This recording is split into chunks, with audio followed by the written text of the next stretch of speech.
Hi and everyone, welcome to my channel Kavya transfer. ఈ రోజు అయితే ప్రాజెక్ట్ వర్క్ ఇచ్చారండి మాకు సీడ్ జర్నేషన్ అని. వాటి కెమికల్స్ చేయడం కానీ ప్లాస్టిక్ బాటిల్స్ కట్ చేశాను.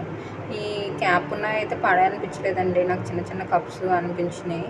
అవి ప్లాంట్స్ వేద్దామని చెప్పి ప్రాజెక్ట్ వర్క్ అని తెచ్చిన సాయిల్స్ రెడ్ అండ్ బ్లాక్ ఉన్నాయి. అవి రెండు మిక్స్ చేసి ఆ కప్స్లో వేసానండి మొత్తానికి. పైగా మిగతా 4 కప్స్ కూడా ఒక ఎంటీ పాట్ ఉంటే దాన్ని కూడా ఫిల్ చేసాను. ఈ 2 సాయిల్స్ వేయడం వల్ల మొక్క బతుకుతుంది అనిపించింది. చిన్న చిన్న కప్స్ కదా, ప్లాస్టిక్ వేస్ట్ చేయకుండా ఇలా రీసైకిల్ చేస్తే చాలా యూస్ఫుల్గా ఉంటుందండి మనకి. ప్లాంట్స్ అనేవి ఎక్కువ గ్రోత్ అవుతూ ఉంటాయి ప్లాస్టిక్ బాటిల్స్, ఎందుకంటే ప్లాస్టిక్ కూడా సాయిల్లో కలదు కాబట్టి మనం ఇది యూజ్ చేయడం చాలా బెటరు నవేడేస్. మొత్తానికి పాట్స్ అన్నీ ఫిల్ చేశాను సాయిల్తో.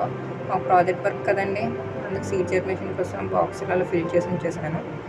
ఈ వేసిన ఎంటీ పాట్స్ ఈ ప్లాంట్స్ని అడాప్ట్ చేయాలి కాబట్టి అలా బయటకు వస్తే కుండీలు ఉన్నాయి. సరే, ఇది రూట్ లేకపోయినా స్టమ్తో బతికేస్తుంది గడ్డి పువ్వు అని చెప్పేసి ఒక స్టమ్ తీసుకున్నాను.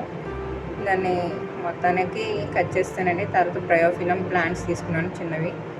అవి తీసుకుని వచ్చి ఎంటీగా ఉన్న పాట్స్ని ఫిల్అప్ చేస్తాను ప్లాస్టిక్కి. మా బాల్కనీని అందంగా చేద్దామని చెప్పేసి లైన్గా పెట్టానండి చిన్న చిన్నవి.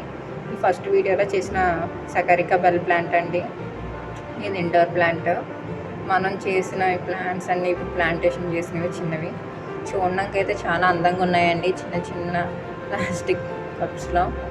వీడియో నచ్చినట్లయితే లైక్ చేయండి, సబ్స్క్రైబ్ చేయండి. Please watch the more than updates.